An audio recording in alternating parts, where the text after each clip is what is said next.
সুপ্রিয় শিক্ষার্থী বন্ধুরা, কেমন আছো সবাই? আশা করি অনেক ভালো আছো। একাদশ ও দ্বাদশ শ্রেণীর তথ্য ও যোগাযোগ প্রযুক্তির তৃতীয় অধ্যায়ের দ্বিতীয় অংশ অর্থাৎ ডিজিটাল ডিভাইস এর একটি গুরুত্বপূর্ণ টপিক লজিক ফাংশন সরলীকরণ। এই টপিকের ওপর ধারাবাহিক আলোচনার আজকের এই চতুর্থ পর্বে খালেদ লার্নিং ওয়ার্ল্ডে তোমাদের সবাইকে স্বাগতম জানাচ্ছি। আমি মোহাম্মদ খালেদ হোসাইন। ইতিপূর্বে আমি প্রথম, দ্বিতীয় ও তৃতীয় পর্বে এক্সারসাইজ 1 থেকে 20 পর্যন্ত অলরেডি করে ফেলছি। আজকে চতুর্থ পর্বে এক্সারসাইজ নাম্বার 21 থেকে আরম্ভ করব। গত পর্বগুলো যদি কেউ মিস করে থাকো তাহলে এই ভিডিওর আই বাটনে ক্লিক করে এর আগের পর্বটি দেখে আসতে পারো। তো কথা না বাড়িয়ে চলো শুরু করা যাক। এক্সারসাইজ নাম্বার 21 আমি আগেই লিখে রাখছি, দেখো, X or Y and X prime or Z and Y or Z. প্রথমে আমরা এইটাকে এবং এইটাকে গুণ করে দেব। X X prime or x Z or, এখন ওয়াইয়ের সাথে গুণ করব, ওয়াই এক্স প্রাইম, সাজিয়ে লিখবো আমরা এক্স প্রাইম ওয়াই, তারপর ওয়াই জেড বন্ধনী দিলাম, তারপর ওয়াই অর জেড। এখন এখানে মৌলিক উপপাদ্য গুণের ক্ষেত্রে 4 নাম্বার উপপাদ্য অনুযায়ী লিখতে পারবো 0, তারপর x z x prime y, তারপর ওয়াই জেড, এখানে থাকলো ওয়াই অর জেড। এবার 0-র সাথে এগুলো অর অবস্থায় আছে। আমরা জানি 0 কারোর সাথে অর অবস্থায় থাকলে 0 ভ্যালুলেস হয়ে যায়, তাই এখানে থাকবে x z x prime y or y z, তারপর ওয়াই জেড। তো এখানে কমন নেওয়া যায়, তাতে কোনো ফল পাওয়া যাবে না, কেননা আমাদের মেইন টার্গেট থাকে কি, যে আমরা এখান থেকে কিছু একটা কমন নেওয়ার পর যেটা থাকবে সেটা যেন মৌলিক উপপাদ্যের কোনো একটা ফরম্যাটে বা বুলিয়ান উপপাদ্যের কোনো একটা ফরম্যাটে চলে আসে। তো আমরা এখানে কমন নেওয়ার পর যেটা পাবো সেটা কোনো ফরম্যাটেই আসবে না, সুতরাং আমাদের এখানে কমন নিয়ে কোনো লাভ হবে না। তাই আমরা এবার এটার সাথে সবগুলো গুণ করে দেব। এক্স জেড ওয়াই সাজিয়ে লিখলে হবে এক্স ওয়াই জেড, তারপর ওয়াই দিয়ে এটাকে গুণ, তাহলে হবে এক্স প্রাইম ওয়াই আর এই ওয়াই, তারপর ওয়াই দিয়ে ওয়াই জেডকে গুণ হবে, তাহলে ওয়াই ওয়াই জেড, তারপর আমরা জেড দিয়ে গুণ করব। জেড দিয়ে গুণ করলে তাহলে কি হচ্ছে এক্স জেড আর এই জেড, এক্স জেড জেড, তারপর এটার সাথে গুণ করলে হবে x prime y z x prime y z, তারপর এটার সাথে গুণ করলে হবে y z z y z z. এখন আমরা এক্স ওয়াই জেড যা আছে তাই লিখলাম। এখান থেকে এক্স প্রাইম, দুইটা ওয়াই অ্যান্ড অবস্থায় আছে, তাহলে আমরা একটা ওয়াই লিখতে পারবো। সিমিলারলি এখানেও একটা ওয়াই লিখব, তারপর এখানে এক্স, দুইটা জেড আছে, আমরা একটা জেড লিখতে পারবো। এখানে এক্স প্রাইম ওয়াই জেড, এখানে ওয়াই, দুইটা জেড আছে, একটা জেড লিখতে পারবো।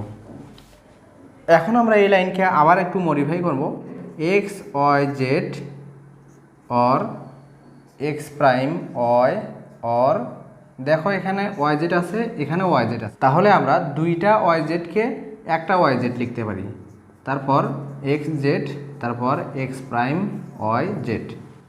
এখন আমরা কোনো কিছু কমন নেওয়ার চেষ্টা করব। তো কমন নিতে গেলে আমাদেরকে একটু সাজিয়ে লিখতে হবে, এক্স ওয়াই জেড, তারপর এই ওয়াই জেড, তারপর এখানকার এক্স প্রাইম ওয়াই জেড, তাহলে আমরা ওয়াই জেডকে কমন নিতে পারবো তিনটা থেকে। তারপর এপাশে x prime y or x z. এখন আমরা এখান থেকে ওয়াই জেড কমন নেব, ওয়াই জেড থাকবে শুধু এখানে এক্স, তারপর এখানে থাকবে 1, এখানে থাকবে এক্স প্রাইম, এপাশে যা আছে তাই থাকবে। আমরা এই পাশে চলে আসি, ওয়াই জেড, তারপর দেখো এখানে একটা 1 আছে, যদি এখানে 1 থাকে তাহলে আমরা আর অন্য কোনো ভেরিয়েবল দেখে তাকাবো না, ডিরেক্টলি 1 বসে দেব। তারপর এক্স প্রাইম ওয়াই, তারপর ওয়াই জেড। আমরা এখন লিখব y z x prime y or y z, এটাই অ্যান্সার। এবার আমরা নেক্সট এক্সাম্পলে চলে যাব। ए प्राइम और बी, ए और बी प्राइम और ए।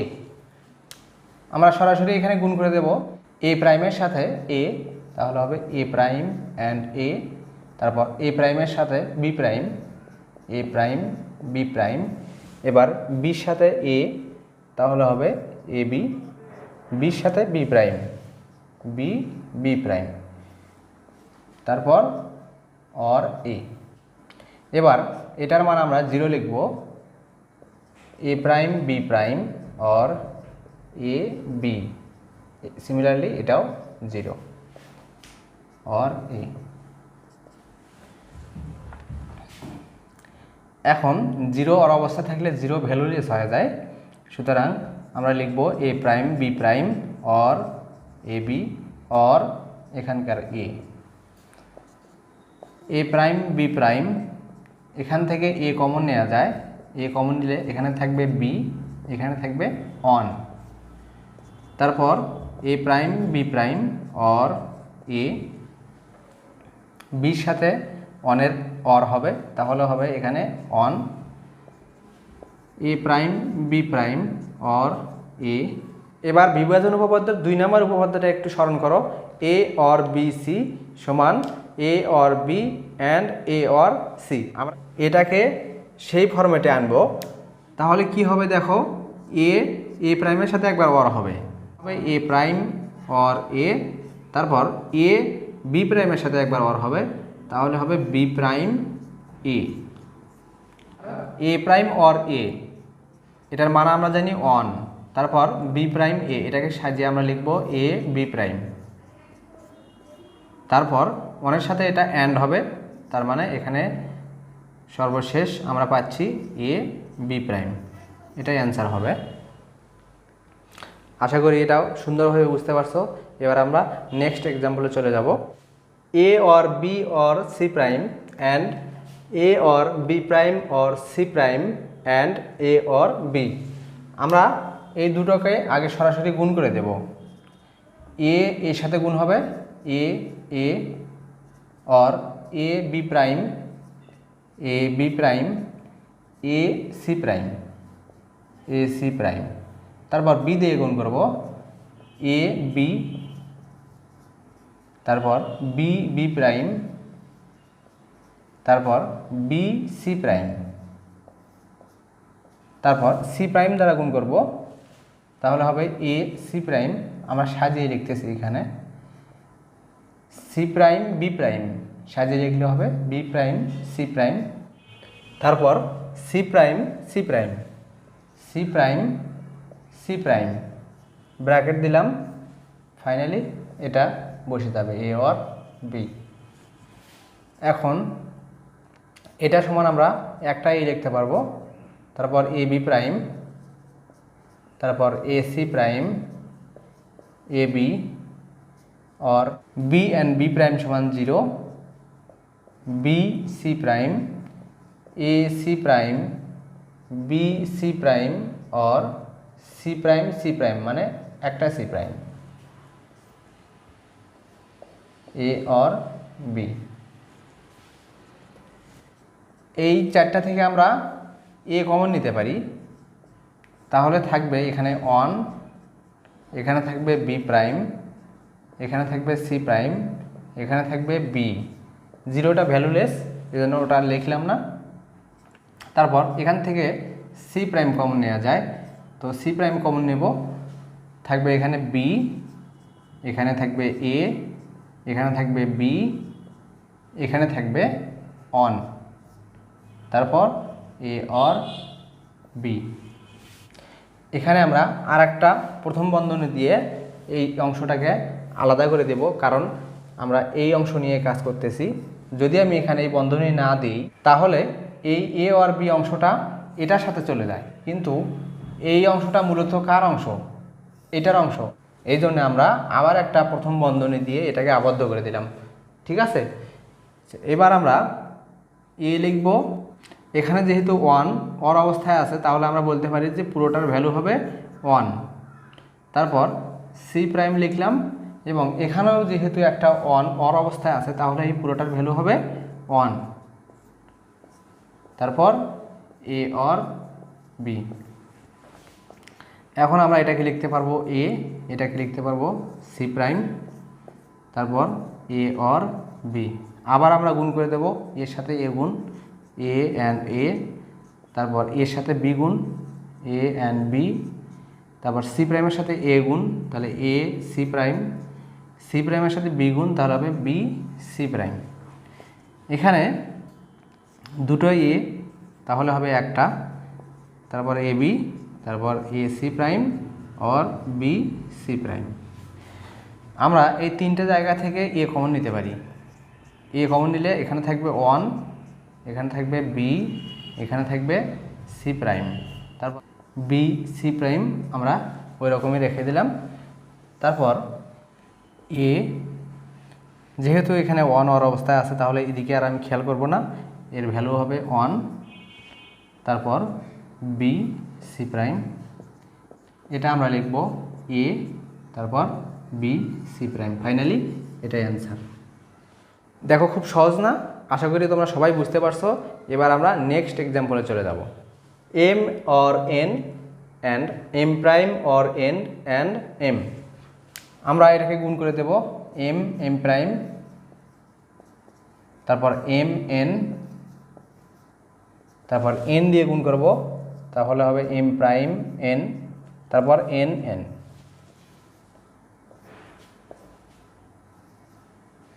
এখানে এম এন এম প্রাইম সমান আমরা 0 লিখতে পারবো, তারপর M N M prime N, তারপর এন যেহেতু দুইটা আছে আমরা একটা এন লিখতে পারবো এম। এখন 0-র সাথে এগুলো অর অবস্থায় আছে, তাহলে 0 ভ্যালুলেস। আমরা এখানে যা আছে তাই লিখে দিব M N M prime N or N M. এর ভিতর থেকে কিন্তু এন কমন নেওয়া যায়। দেখো এন কমন নিলাম, থাকবে এখানে এম, তারপর এখানে এম প্রাইম, এখানে থাকবে 1, তারপর এম এন। এখানে যেহেতু একটা 1 অর অবস্থায় আছে, তাহলে এই পুরোটার ভ্যালু হবে 1, তারপর এম। ফাইনালি রেজাল্ট আসতেছে এম এন, এটাই অ্যান্সার। এবার আমরা নেক্সট এক্সাম্পলে চলে যাব। Example number 25, Q or R or S and Q or R prime or S and Q prime. প্রথমে আমরা কিউ প্রাইমকে এটার সাথে গুণ করে দেব, অথবা তুমি যদি মনে করো এটাকে এবং এটাকে আগে গুণ করে দেবে তাও হবে, তবে আমি একটু সুবিধার জন্য কিউ প্রাইম এবং এটাকে আগে গুণ করে দেব। তাহলে এপাশে যা আছে আমি আগে তাই লিখে রাখবো, কিউ আর এস, এপাশে কিউ প্রাইম দিয়ে এটাকে গুণ করলে হবে কিউ কিউ প্রাইম, তারপর আর প্রাইম কিউ প্রাইম গুণ করলে হবে কিউ প্রাইম আর প্রাইম, সাজিয়ে লিখলাম। তারপর কিউ প্রাইম আর এস গুণ করলে হবে Q prime S.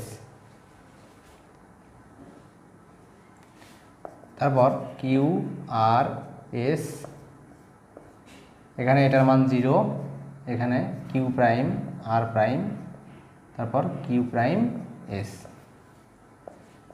Q R S 0টা valueless, এজন্য আমরা এখানে যা আছে তাই লিখব, কিউ আর প্রাইম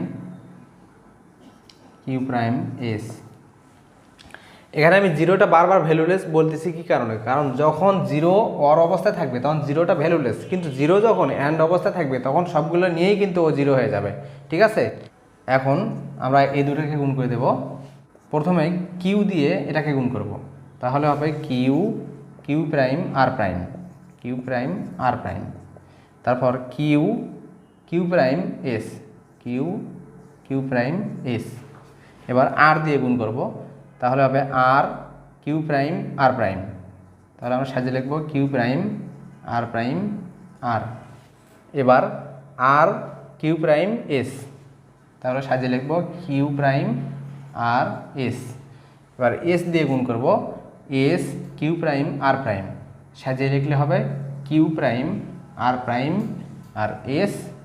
তারপর এস কিউ প্রাইম এস, সাজিয়ে লিখলে হবে কিউ প্রাইম এস এস। এখানে কিউ অ্যান্ড কিউ প্রাইম মিলে 0, তার সাথে আর প্রাইম অ্যান্ড হবে, তার মানে এটাও 0, তাহলে টোটালি এটার মান হবে 0।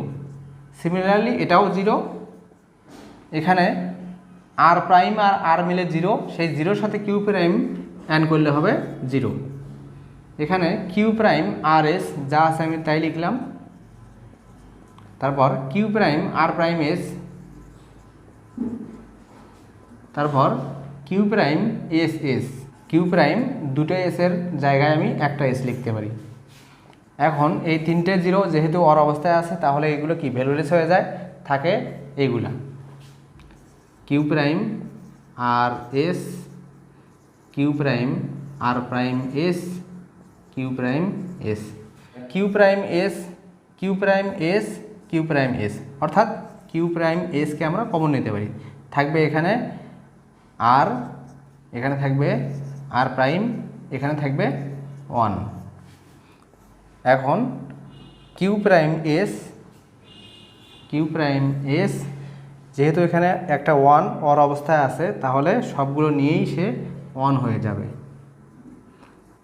ফাইনালি 1-এর সাথে কিউ প্রাইম এসকে অ্যাড করলে কিউ প্রাইম এসই হবে।